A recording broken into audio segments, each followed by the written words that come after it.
Welcome to Strat Xtra. I'm your trusted advisor, Hester, and today we're talking about AVANT's 612 report on security NIST with Stephen Semmelroth from AVANT. Stephen Semmelroth is the Senior Director of Security with AVANT Communications. We're super excited to have you on today with us, Stephen, and thanks for joining us. My pleasure. Very excited to be here. And this report is a work of love, and we like to consider them, a living document because in the space that we live in, the fundamentals of security don't really shift. They don't really change, but the landscape absolutely does. So it's fun to capture this, and I'm excited to dig into it a little bit deeper and talk about it and in a way that hopefully resonates with your audience. And if you're listening to this, I hope you get more than just a little bit out of it. I hope it's something that you can use and will help you change the way that you do business with security. Great. And just curious, why did Avant decide to recommend the National Institute of Standards and Technology Cybersecurity Framework out of all the frameworks that are available today? And what makes it stand out to you guys? So there's a number of reasons behind that, and it's a great question. Um, there are so many different standards, and tying in one that makes sense and one that's easy to consume is probably the first part. I'll say the cheeky answer is because it's a U.S. government report. It's free, so you don't have to buy anything, which is really convenient.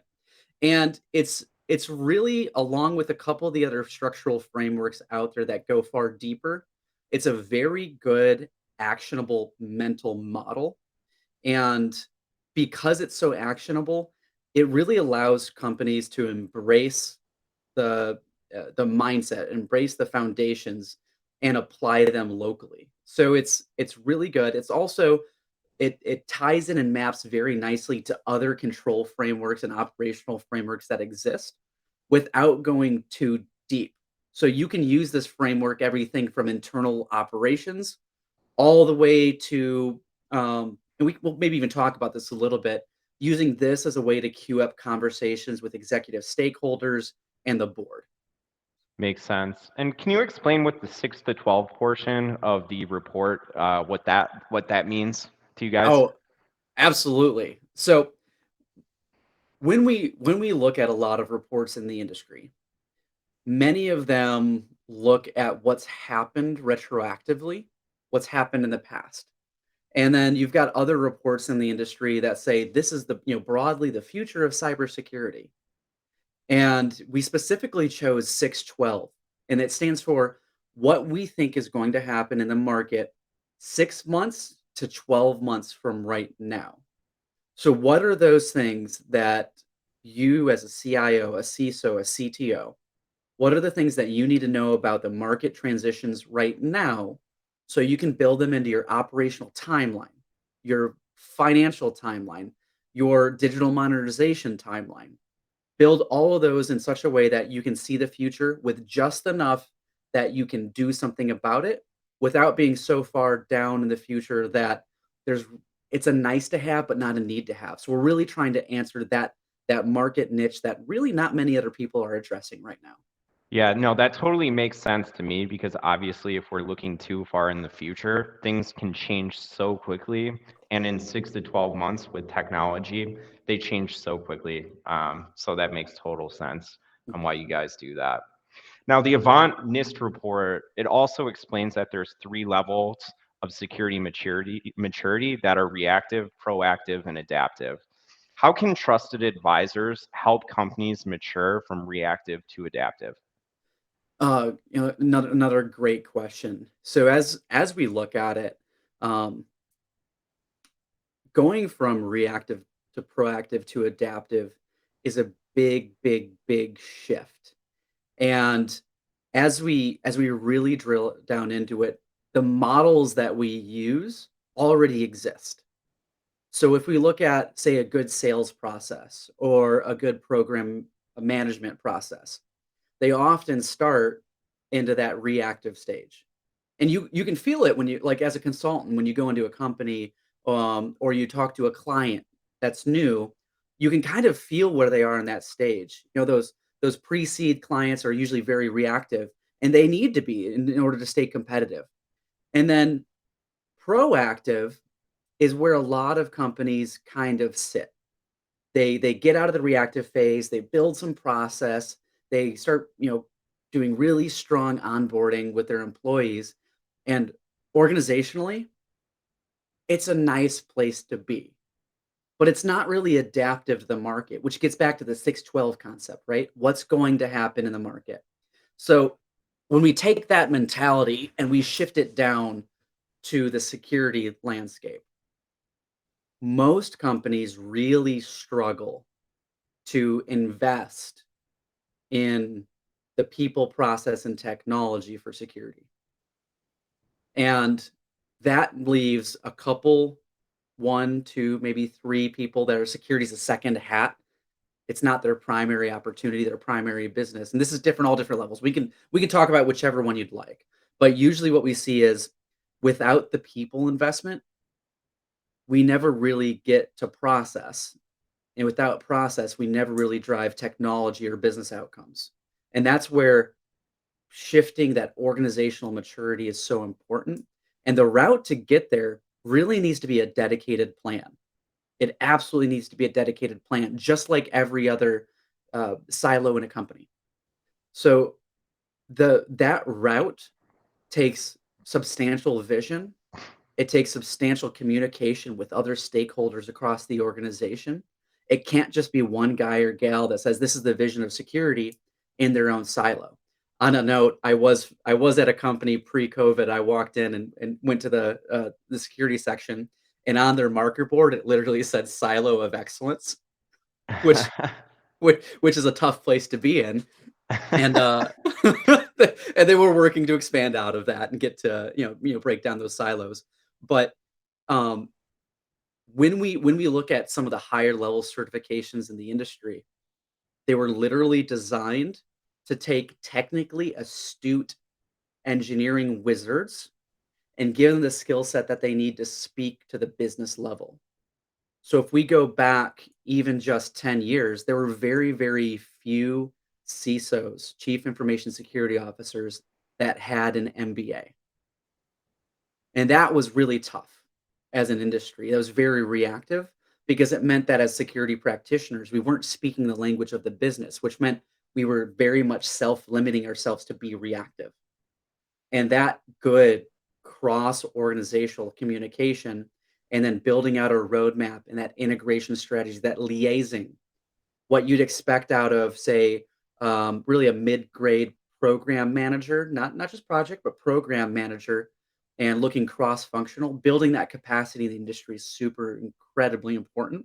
And it really is key to driving to that adaptive phase where now we're planning out and we're enabling other people at our organization to succeed, not in spite of security, but because security gave them the tools that they needed. Yeah, totally. I'm on the same page with you guys. So with just the background, Stratosphere being an MSSP for years, um, we always recommend where customers like they don't know where to start the journey to at least do something like a security assessment. And then, kind of like you were saying, help them to roadmap and help them put a project and help them put a plan in place that they can, invest in the future. So I'm on board with you there. So Avant has kind of observed that the bad guys are now more organized, utilizing the same strategies and technologies as businesses. Can you talk about what that means for organizations looking to safeguard their data and IT environments? And how do Yeah. they combat that highly unorganized cybercrime that's out there today? Yeah. So this is multi-tiered, right? So when we look at the some of the biggest threat actors in the market, and I'll use the Conti ransomware group. I'll call them out by name. Conti ransomware group. They own about 20% of the ransomware market. And it is a market, and we know those numbers. They operate like a DISD, like a technology distributor. They have a two-tier market model, and the way that they go out and they find, in their terms, clients, right? People that are getting hacked, people getting ransomware. Clients, I like that. Yep. Their model And let me tell you how we know this. So their model, we have their playbook. We know what their playbook looks like. And it happens to be like we got their playbook for the same way that one of every CEO's biggest fears is. They had a disgruntled employee who took the playbook and released it on the internet. We know their Wow. playbook. Step 1.1 of their playbook is use sales tools to look up potential clients. Literally the same sales tools. If you're listening to this and you have a sales department, go ask them what tools they use and cross-reference it against Conti's map. I can almost guarantee that they use the exact same sales tools that your organizations use. I'm not going to name the names because they're not sponsoring this podcast, but um, it's right there in step 1.1, line 5.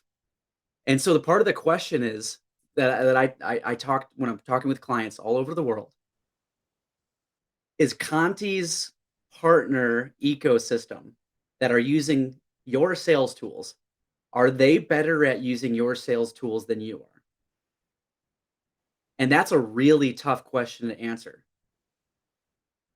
The way that they go to market is they'll steal your stuff and lock your stuff up.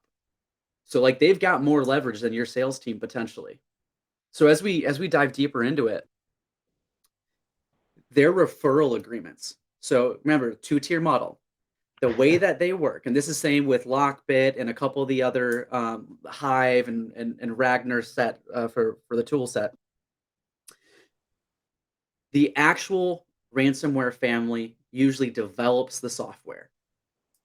Developers, they've got QA teams that are better at quality assurance than our partners, guaranteed.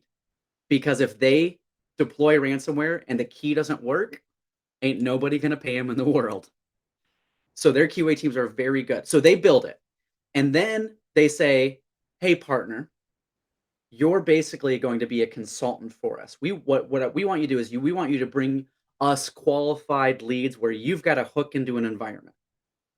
And those teams go out and they basically train junior people at a third company that are basically, setting the meetings if we're looking at this in the sales process.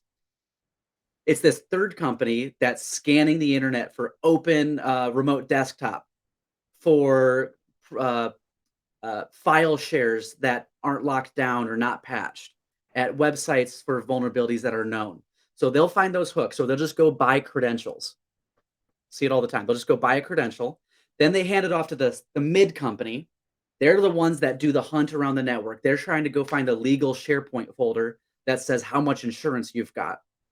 And once they've got a good package, then they hand it off to Lockbit or Conti. And it's this very professional model that is really driving this industry right now, to the point that, and we know their names. Chwin. Chwin is in charge of training and onboarding at Conti.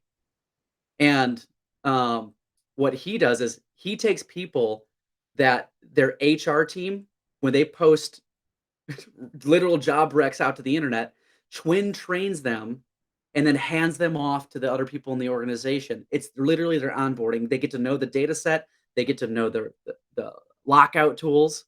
Like this, these aren't kids in hoodies. These are professionals that have pressed shirts, button up, and polished shoes, and they perceive themselves to be professionals. And in fact, locally where they operate out of, they're often seen as almost heroes. So they're lauded for the work that they do. And it's very different than what we see in the movies here in the US.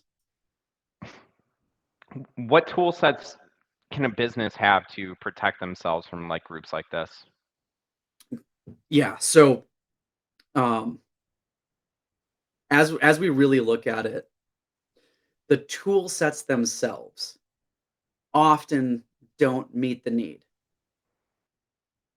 They often don't. So if we look at some of the other industry reports, um, Verizon's 2022 data breach investigation report, it was, if I remember the number correctly, was north of 80% of major breaches had multiple alarms go off and no one knew what to do with them or didn't recognize them as real.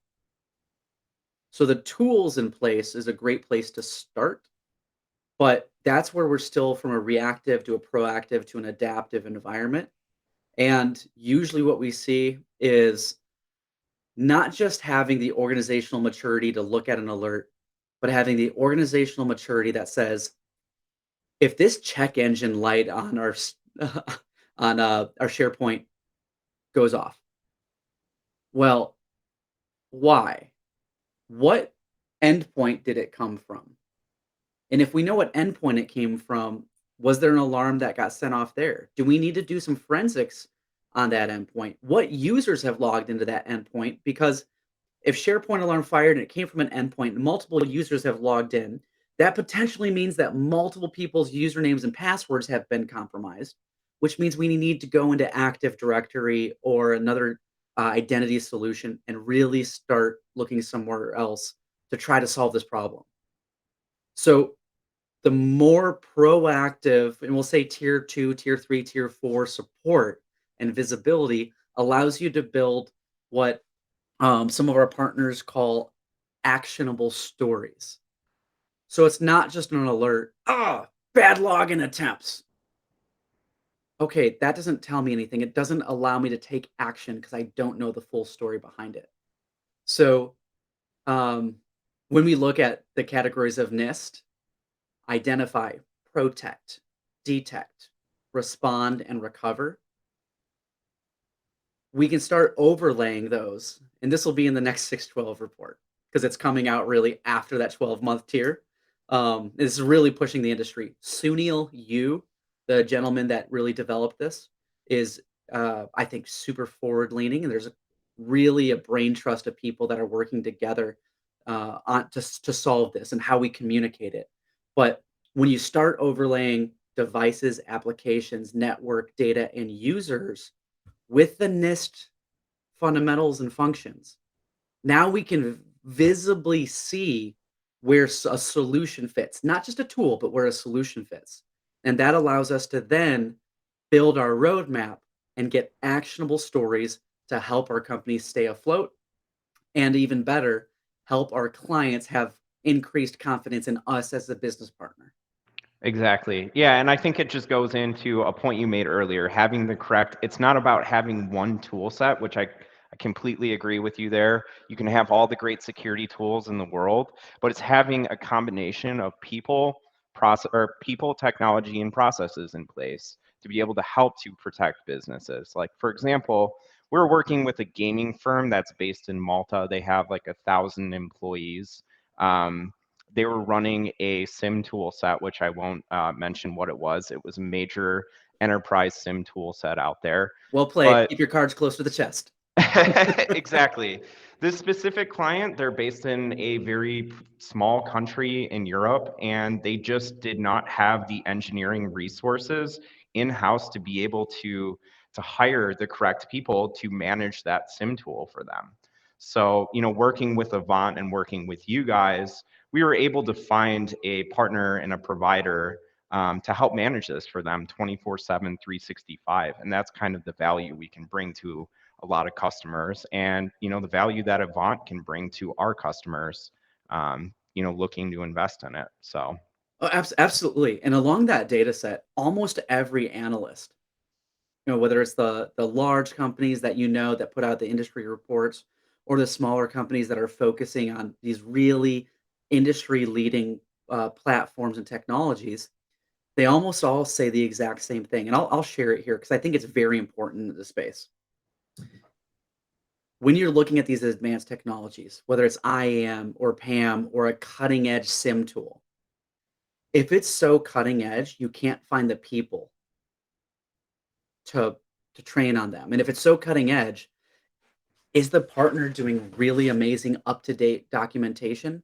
Because if they're not, and the next agile sprint concludes and the data sources shift, and that information you're looking for is in a different dashboard, it doesn't exist anymore, you can't maneuver to it. And that's why part of this go to market channel is so important. because we see so much across the board, and we know which partners are good. So shifting to the good partners and using the technologies that they use, that's usually one of the last conclusions of almost any data report that you read, whether it happens to be in the 612 report for us or our industry peers or competitors. So the takeaway is really, who are the people and how do you expand your team? And if you're listening to this on audio, I literally have a neon sign behind me that says people, because that people is how we really solve the security problem. It's not necessarily the tool. It's when an alarm fires, who in your company puts on the hat and the little pipe and pretends they're Sherlock Holmes and wants to solve the mystery. I love that. I love that. So just going through the report a little bit more, and a press release actually from you guys at Avant, it stated that 60% of end user companies surveyed have not done a security assessment, a pen test in the past year, although data breaches and cybercrime are an all-time high and have been a huge problem worldwide for now. Why do you think that companies aren't performing these preventative measures and stuff like this? Well, there's a few reasons for this. There's Hmm. absolutely a few reasons for this. One of them is alert fatigue, right? We see it in the news all day long. SolarWinds, Kaseya, Uber, Colonial Pipeline. We see these massive things in the headlines all day long. But what we don't see is when our industry peers or our competitors get hit. That almost doesn't make it on the news, maybe the local news, but it's it turns into a "it's probably not me" mentality. And um, what we're starting to see now is that board level visibility is really beginning to shift. And um, we've had a number of partners come to us saying, we got a new board member. They were breached at their previous company. They don't want it to happen again. And they told us that the amount of spend, the ratio of spend on IT versus security is too small. What do we do? So that's one way that the world's changing right now. That's a very positive way. And it's not necessarily about spend. That's one metric, right? And we can work to educate our boards on that, of how we can structure it. Sometimes it does come down to spend. But part of the reason is that additionally, at a lot of companies, once you find a problem, you got to fix it. And so it's just easier to put your head in the sand. And that's why we see that's honestly a big reason we see security practitioners move around so much, right? The average length of a CISO is 18 months. Well, why? It's not because of breaches.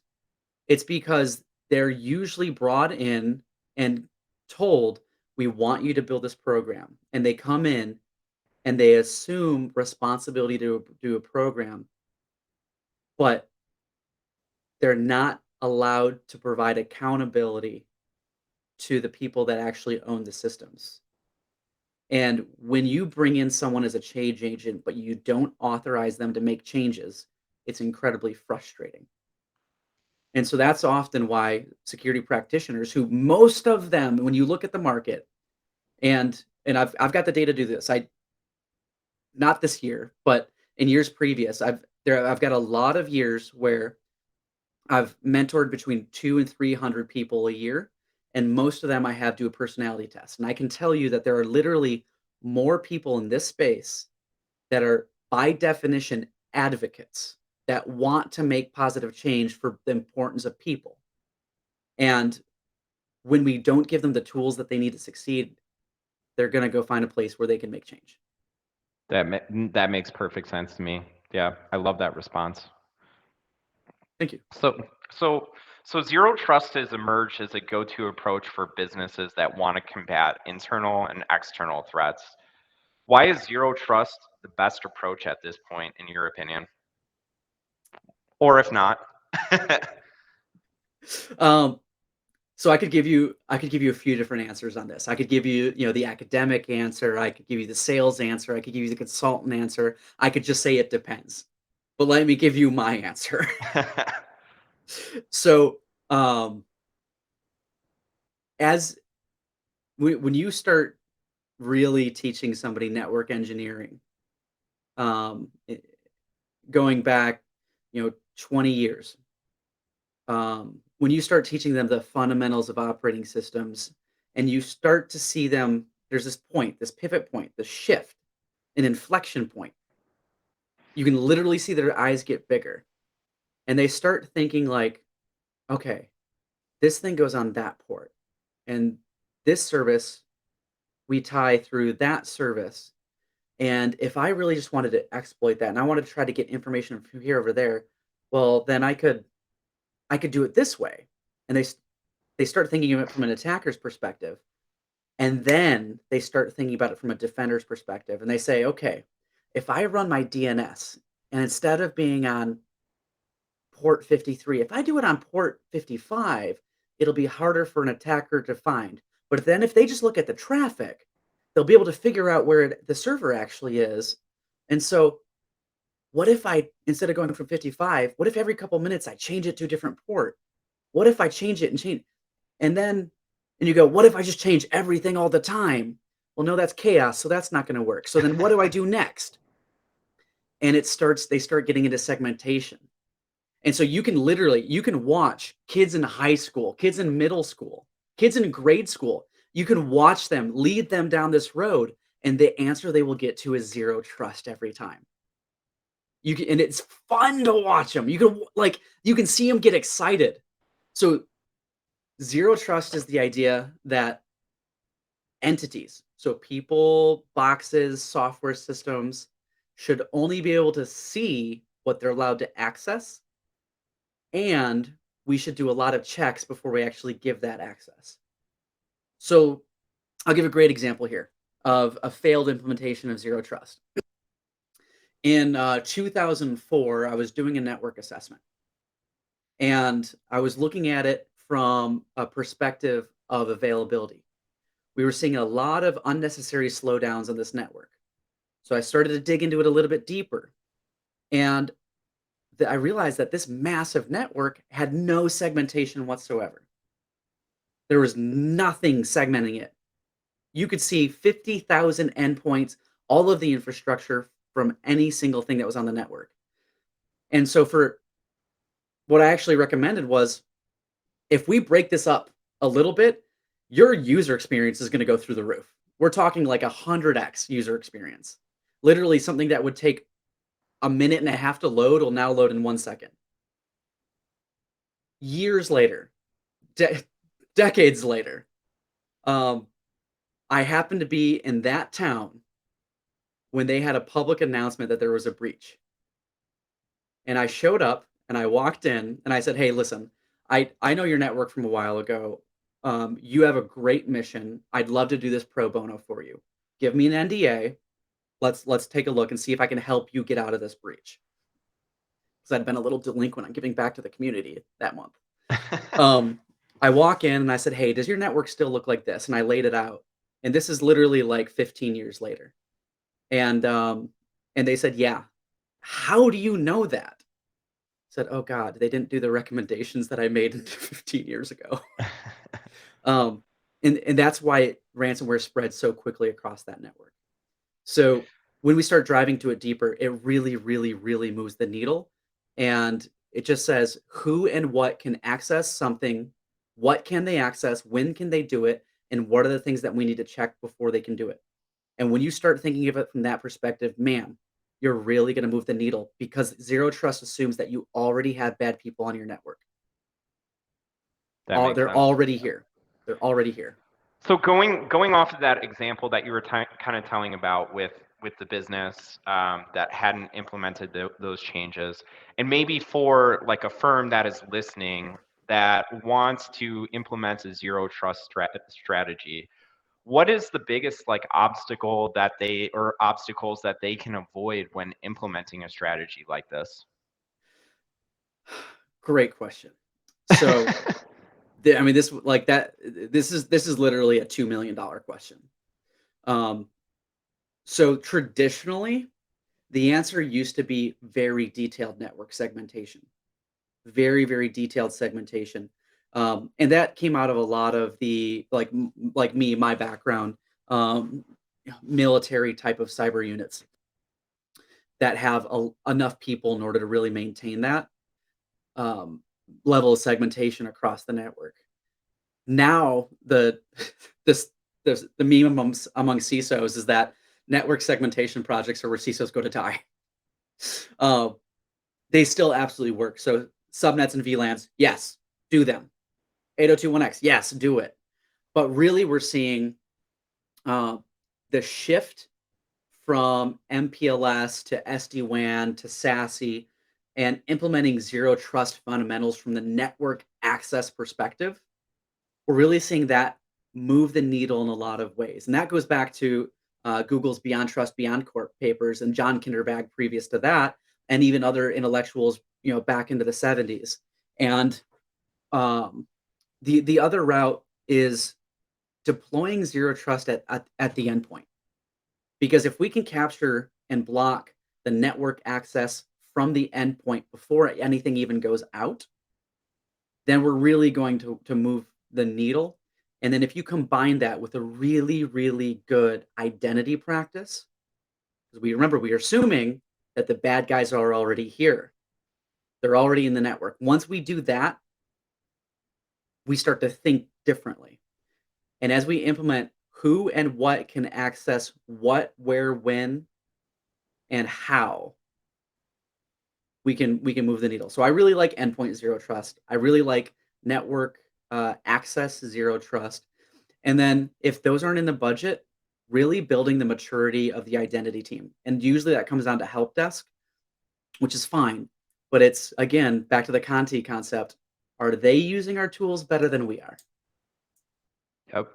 Yeah, and obviously, if you have a trusted advisor that you're talking to, lean on them to bring these resources, bring the correct engineers to have these sorts of conversations with you, and bring the correct people, process, and technology into place again. Yeah. Yeah, I mean, it really comes down to that. So the lessons learned from the military of how do you liaison between two different military units to achieve a common objective?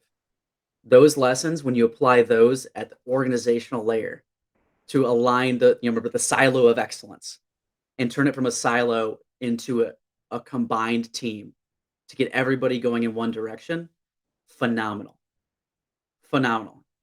And you can actually save a lot of money while you're doing it. Carlotta Sage, brilliant CISO.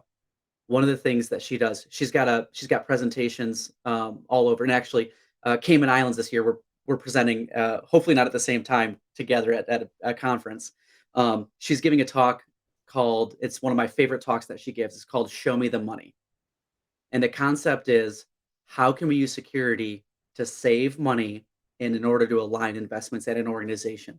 And it usually comes back down to people and how people spend their time interfacing with security in order to do their job. 'Cause if we can save everybody 2 minutes a day, that has a very material cost. Great. And could you talk about like the role that virtual CISOs can help in helping or can play in helping businesses achieve zero trust and adhere to the NIST framework? Absolutely. So let's talk about what a virtual CISO is first, or a fractional CISO, or a vCISO. Um, Effectively, they're security consultants. And most of them, I use that term very loosely across the industry, most of them have the ability to speak to the board. Not every client needs someone that can speak to the board. So I ran a fractional CISO practice myself. How often did I really speak to the board? 1 out of 10 meetings for a client. Usually what we were doing was looking at the deliverables. What are the deliverables to really help move the needle? Roadmap is key. Incident response exercises. Key. Let me talk about why those are important. And my experience in the military, I usually go back to that. When we did large, and I'm talking tens of thousands of people exercises in the desert out in California or Louisiana, swamp and desert, there were only three things you needed to do to succeed. Number one, have a plan. Number two, make sure everyone knows the plan. And number three, rehearse. Because once you rehearse and everybody knows the plan, that's like learning guitar and learning rock and roll before you learn jazz guitar. It allows you to go freeform. It allows you to play upon a theme. And so that incident response tabletop exercise is one of the most important things that a fractional CISO or a virtual CISO can help a client do. Build a roadmap and help them practice for a period of adversity. And I got to tell you, you will literally, clients out there, partners out there, if you're not doing these, talk to this, talk to the team here, talk to the team. Have them bring in somebody that can do this that's really, really good because you will watch your organization change in a very meaningful way in just a couple hours. It's really fun to watch. So ransomware is obviously still a really big issue in the world of Mhm. cybersecurity right now. Obviously, anyone can Google ransomware and see every single day headlines about companies being hit. What developments do you expect to see in terms of ransomware in 2023? And in your opinion, what is the best thing that businesses can do to protect themselves from it? Oh, that's a loaded question, sir. um, okay, so in a previous life, I owned a security recruiting company. And let me talk to you about the most important question that you can ask a penetration tester from a hiring perspective. And then I'll circle back and tell you why it's important for you. Say, hey, penetration tester, what's the thing that frustrates you the most? What tool set frustrates you the most? And they usually say application control because that means they can't run their tools. So if we have this really good system that you can only run PowerShell and you can only run, you pick the tool, Outlook. Those are the only things you can run. Man, that's really frustrating. Because as a penetration tester, that means they got to learn PowerShell instead of their tools. So that means we've already weeded out the equivalent of those SDRs in the market, right? Going back to their model, we've weeded out those junior people. And now we're looking at the mid-level people that are really good technically. So as we work up that stack on technical proficiency for the bad guys, that's the most important thing you can do. Here's the problem. And I'll go back to I like to stand on the shoulders of giants. You don't have to listen to me. The Australian Signals Directorate, the ASD. The ASD has a publication called the Essential 8 Maturity Model. And they say that the most important thing you can do is application control. So remember, it was the penetration tester's most frustrating thing. And government organizations are saying, this is the most important thing you can do. Here's the problem, though. It takes a lot of work to maintain that system because every time there's a new Outlook update and the signature changes, you have to go through and keep that maintained. It's costly to do that. So often the answer is, if we come in and we talk from a consulting practice and we talk to a client and they maybe have antivirus or some form of endpoint detection and response, that's a Mhm. great place to start. But if they don't have an incident response retainer, that's often what I recommend. Start here because in the time it takes for you to go from reactive to proactive to adaptive, your risk exposure window is still wide open. And who are you going to call when something bad does happen? Give yourself a little bit of a cushion, and they're very cheap to get a retainer built in. They're very cheap. Uh, and usually, most companies allow you to shift those funds at the end of the year if you haven't done them to like an incident response exercise. So then we usually start talking about people gaps and tying in for that roadmap. Where do you go next? Is application control something you can do in the next 3 years, or 10 years, or 5 years? And then going back to your question on security pro services and a virtual CISO, getting that roadmap. Because if you are, say you're all in, you're a developer shop and you're all in on Linux, the answer is very different than being all in on, say, Microsoft 365. And the things that you can do in each of those ecosystems, a good fractional CISO can help you use your tools to frustrate the bad guys more. And that's sometimes what it's about, is making the bad guys get frustrated. I mean, it's about protecting our own services and allowing us to go to market, but sometimes it's just about frustrating the bad guys because we're competitive in this space. Love it. When a company gets hit by ransomware, the ransom actually it only accounts for about 15%, 15. Yeah. yeah, 15% of the total financial burden of getting breached. Could you Mhm. talk about what accounts for like the remaining 85% of that? Absolutely. So often, much of that, a substantial portion of that other 85% is lost revenue. So if we look at, I like to use public use cases, the Colonial Pipeline breach. It was all over the news. It's one of our biggest case studies in the industry. When Colonial Pipeline was shut down, it wasn't their pipeline that got shut down. It was their orders system, and they couldn't take orders. If an e-commerce company will switch it up, say you sell shoes on the internet, if your site is not available, you can't take new orders, which means you can't get shoes out of your warehouse and into clients' feet.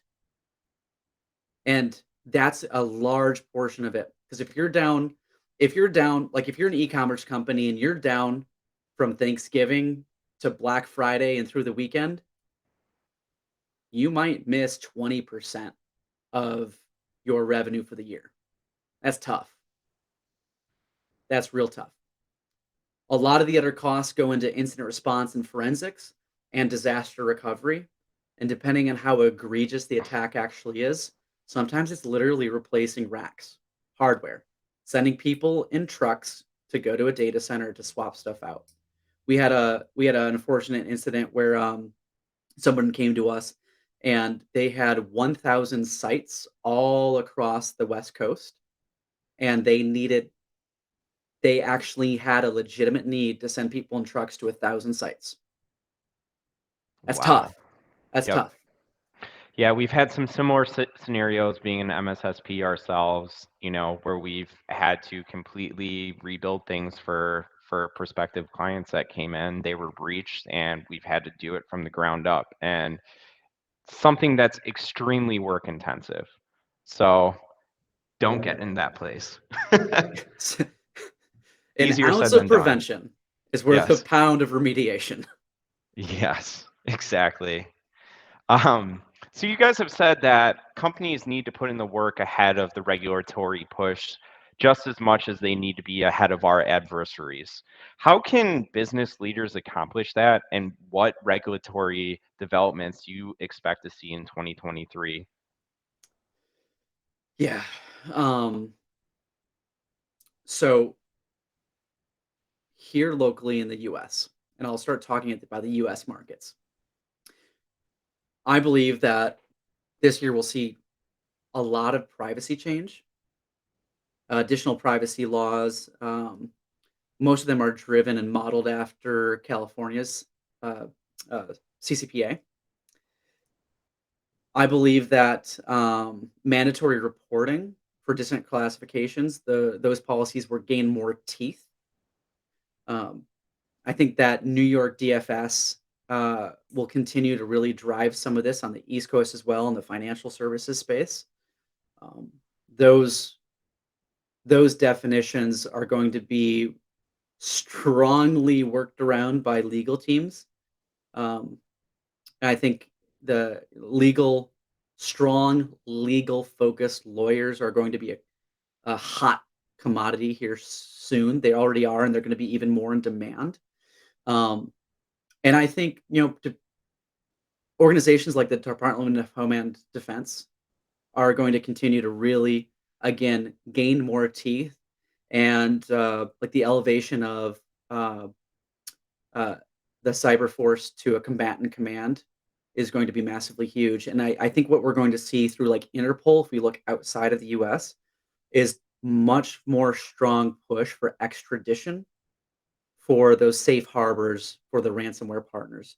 And as we really start to see that cross collaboration, the intergovernmental communication targeting ransomware partners and different cryptocurrency exchanges that are really only designed to enable criminals, I think we're going to see a bigger push for extradition and starting to take some of these bad guys off the market. And I think that'll be a big push. Coming back internally, I think privacy and breach notifications will be really big, probably pushed again by the insurance market and providers, which is a very interesting market. We could do 2 podcasts on that easy. Definitely. Well, I think that kind of that ends things with our podcast today. Just on that conversation. So I really wanted We're you. leaving on a high note, aren't we? We're leaving on a high note.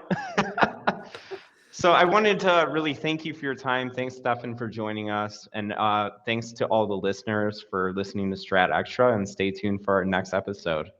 Absolutely. As we go into this, there's a lot that the listener, can do.